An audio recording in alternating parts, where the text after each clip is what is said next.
Gente, nós tivemos uma perda muito grande ontem do tio Júnior. Foi um baque, vou contar pra vocês o que aconteceu pra vocês entenderem. Mas eu acho que de tudo a gente tem que tirar uma lição. E Felipe ficou muito triste. E eu tava conversando com ele agora sobre isso e eu falei assim, isso merece ser compartilhado, porque isso deve ser um gatilho não de morte, isso deve ser um gatilho de vida. O tio Júnior, ele sempre foi porteiro da escola. Então hoje, por exemplo, o Felipe tem 12 anos e tem amiguinhos dele que estudam com ele, já convivem com o tio Júnior desde os 3, 4 anos, quando foi o jardim.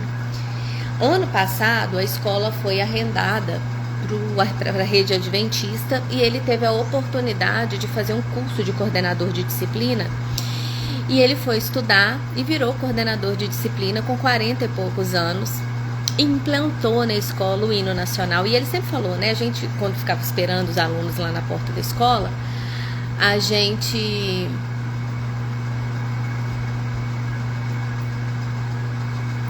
conversava bastante. Ele sempre muito generoso, sempre disponibilizava o telefone dele pra gente falar, tinha o contato dos pais, falava de futebol, falava da vida, falava de todo mundo, gente, sempre com um sorriso no rosto, sempre. E aí ele falava assim, a gente falando de antigamente, como que era o estudo de antigamente, tá? Ele falava, o hino nacional, sim, é uma vontade que eu teria, e ele teve essa oportunidade de virar coordenador de disciplina. Então ele implantou o hino nacional segunda, quarta e sexta na escola, horário, e continuou sendo o tio Júnior. Então tinha a salinha dele, né, ficou todo requintado, e todo mundo vibrou muito com essa conquista dele. Inclusive a briga, né, que o Felipe, até contei aqui em uns vídeos, que eu recebi a ligação de que o Felipe teve a porrada, né? A primeira porrada dele, ele me ligou, falou, oi Grazi, mãezinha. Eu falei, tio Júnior, já veio o senhor com uma notícia pra mim. Ele falou, minha filha, você não sabe o que aconteceu. Felipe saiu na porrada aqui na escola. E saiu na porrada com quem ainda? Se eu te contar com quem, você não acredita. E foi muito engraçado, assim, porque ele foi me confortando e foi me guiando, assim, pra tomar a decisão. Eu ficaria aqui horas contando o caso do tio Júnior. Mas o que eu queria te falar é o seguinte, várias reflexões eu tive. Primeira coisa é a tristeza que foi a morte dele. Nisso, voltando, né? Fui perdendo aí o assunto. Ele teve a oportunidade, implantou. Quando foi outubro, ele foi fazer um exame e acharam talvez um tumor. Precisava fazer uma biópsia e fizemos uma vaquinha para poder arrecadar o dinheiro para que ele pudesse fazer o exame. E aí ele foi ficando internado, todo mundo mandando mensagem para ele todos os dias, os alunos mandando mensagem, eu vou sair dessa. Ao achar a biópsia, viu que ele estava cheio de metástase e começaram a fazer o tratamento. E aí quando foi ontem, eu mandei mensagem para ele 12 de fevereiro, hoje é 25 de março. Tio Júnior, como é que tá aí? Tô bem, Grazi, tô bem, vou sair dessa. Quando foi ontem, a mãe de uma coleguinha que estava também nesse processo de acompanhamento, ajudando muito, me manda uma mensagem dizendo que ele faleceu. Ou seja, 5 meses foram o suficiente para ele descobrir uma doença e morrer. No melhor momento profissional, foi a hora que ele teve uma oportunidade, que ele estava desenvolvendo uma carreira, talvez a oportunidade da vida dele, que ele sempre foi estudioso, filósofo. E no maior momento profissional dele, acontece isso. E quando foi na semana passada, o médico falou que ele não estava respondendo mais aos tratamentos e chamou a família para poder despedir. Gente, vocês imaginam a cena de você receber a sua família para despedir de você, porque a qualquer momento você vai. Ele tem um menino pequeno, deve ter uns 8, 9 anos, uma menina maior, e a família. Eu não sei no lugar de quem que eu senti pior. Se foi dos meninos irem lá despedir do pai, ou se ele despedir da família, de saber que quantas coisas você falaria, né, naquele momento. Acho que a situação deles foi pior. E aí veio a primeira reflexão. A gente não leva nada. Tudo que ele queria naquele momento era tempo. Tudo que ele queria naquele momento era voltar talvez a ser porteiro. Tudo que ele queria naquele momento é sentar com o menino dele para dar todos os conselhos de vida, porque ele nunca imaginava que isso ia acontecer. Sentar com a filha dele, dar os conselhos, agradecer a esposa, recomendar. Talvez ter pensado, não, podia ter trabalhado mais, deixado mais coisa para minha família, eu podia ter trabalhado menos para cuidar mais dos meus filhos e deixar preparado, né, para uma adolescência, para a vida adulta. Gente, 1000 coisas deve ter passado. Se passou 1000 coisas na minha cabeça, imagina na cabeça dele. E aí eu tava falando com o Felipe agora, assim, com Deus a gente vem e para Deus a gente volta. Então tudo que a gente faz aqui nesse decorrer da vida é uma evolução, né? A gente fala muito aqui, que foi até o propósito desse canal, né? A gente poder evoluir, investir na gente, viver melhor. Mas a gente vai deixar patrimônio para fazer com que os nossos filhos vivam melhor, não passem dificuldade, não deixem dívida, sim. Mas o que a gente vai plantar aqui? Foi uma comoção tão grande da escola para com ele, de tão querido que ele era, de tanto que ele ajudou, de tanta servidão. Eu consigo imaginar ele só sorriso e servidão. Ele serviu e impactou a vida de todo mundo. Mas o que a gente pode deixar? Né, o jazz dele agora, o que está sendo o jazz? O tio Júnior agora, uma pessoa que ajudou, uma pessoa que somou, uma pessoa que viveu em função de famílias, uma pessoa... Não sei o que a família dele vai falar nesse momento, porque eu só conheci o menininho dele menor, que estudava no mesmo turno de Felipe. O que a gente vai construir? Mas construir no sentido de, nesse momento, você tá tete a tete ali com alguém, você recomendar. O que ele, no caso, deixou ali pro filho de 6 anos, que vai fazer com que o futuro do filho dele seja diferente, seja leve. E eu olhei para Felipe e falei, meu Deus, tudo que eu posso fazer é me melhorar como pessoa.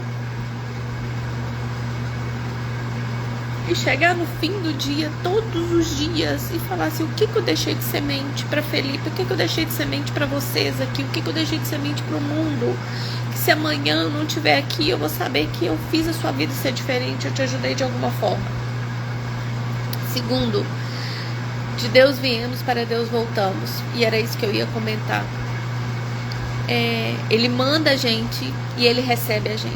Então, acredito que ontem, na hora que ele chegou lá, Deus falou com ele assim, e aí, tio Júnior? E ele falou, me fala aí como tá minha conta, como tá minha balança. Fiz valer a pena. Eu vi um vídeo daquele rapaz, daquele ator que fez essa série The Chosen.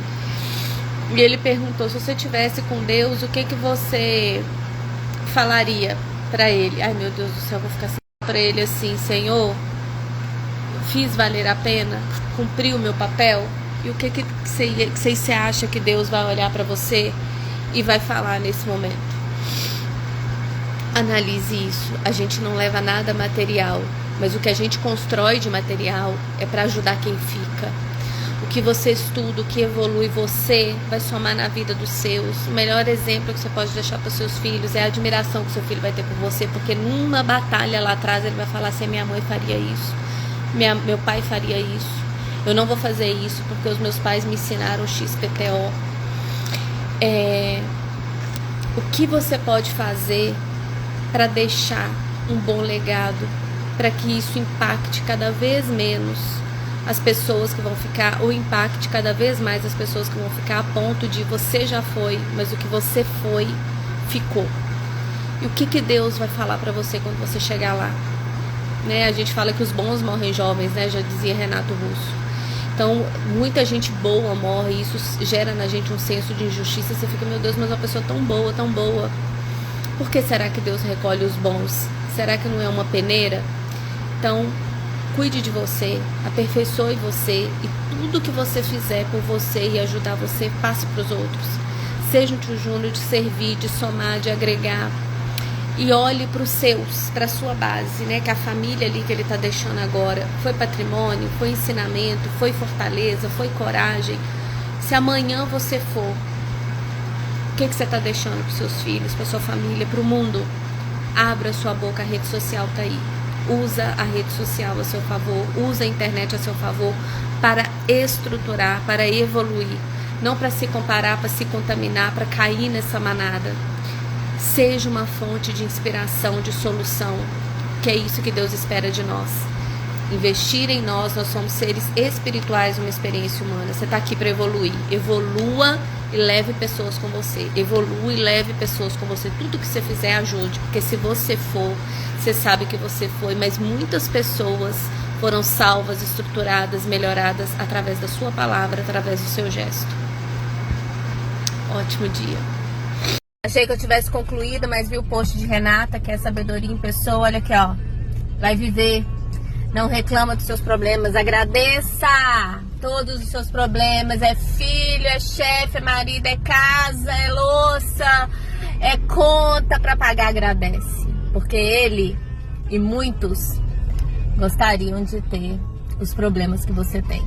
Gostariam de ter a rotina chata que você tem, o chefe chato que você tem. O filho, a bagunça, o adolescente, a casa bagunçada, a louça para lavar que não acaba. Aquilo que se repete, que você reclama todos os dias. O seu pouco é o muito, ou talvez o sonho de alguém. Existe uma frase que eu gosto muito, que diz que a melhor coisa que a gente pode fazer para as pessoas que ama é crescer como seres humanos. Quando nós crescemos, nós somos um referencial de transformação para os nossos filhos. Se você imagina um garoto, um pré-adolescente hoje colocado dentro da sociedade, com tanta loucura que tem dentro da sociedade, a melhor coisa que ele pode ter é admiração pelos pais. Se ele tem essa admiração, se ele tem o pai como um ser que para ele desempenha um papel importante, é uma pessoa íntegra, é uma pessoa coerente, a voz desse pai vai pesar mais do que, 3 vezes mais do que qualquer voz da sociedade.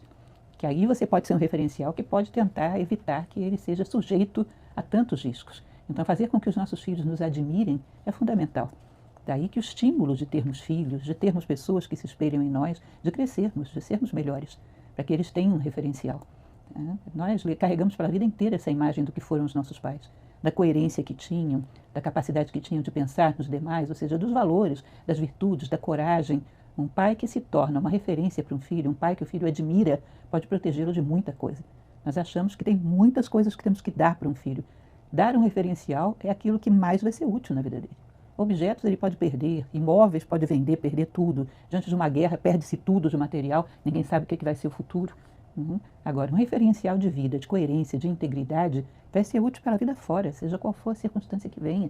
E isso vai ficar com ele para toda a vida. Então, a melhor coisa que podemos fazer, cresça como ser humano, lute contra as suas limitações, torne-se uma pessoa mais íntegra, mais coerente com os teus valores, uma pessoa com mais coragem de enfrentar as tuas limitações, uma pessoa mais honesta consigo mesma e com os demais, mais fraterna. Cada vez que tiver que tomar as suas decisões, considere o bem do outro, o interesse do outro, o benefício do outro, e não apenas a sua pele. Ou seja, todas essas coisas que a gente necessita tanto hoje em dia, né? Necessitamos de todos os valores que levam para a unidade. Fraternidade, solidariedade, compaixão. Nós necessitamos mais de aproximar-nos da unidade. No momento onde todo mundo está contra todo mundo. Então, quando você tem um pai e uma mãe que encarnam esses valores, são um referencial fundamental. É como se dentro do menu de opções que a sociedade dá para o garoto tivesse uma opção diferente. E aí ele tem chance. Acaba sendo um referencial não só para os nossos filhos, mas para os filhos da humanidade. Um ser humano diferente. É um referencial novo para os filhos da humanidade, que também temos compromisso com eles.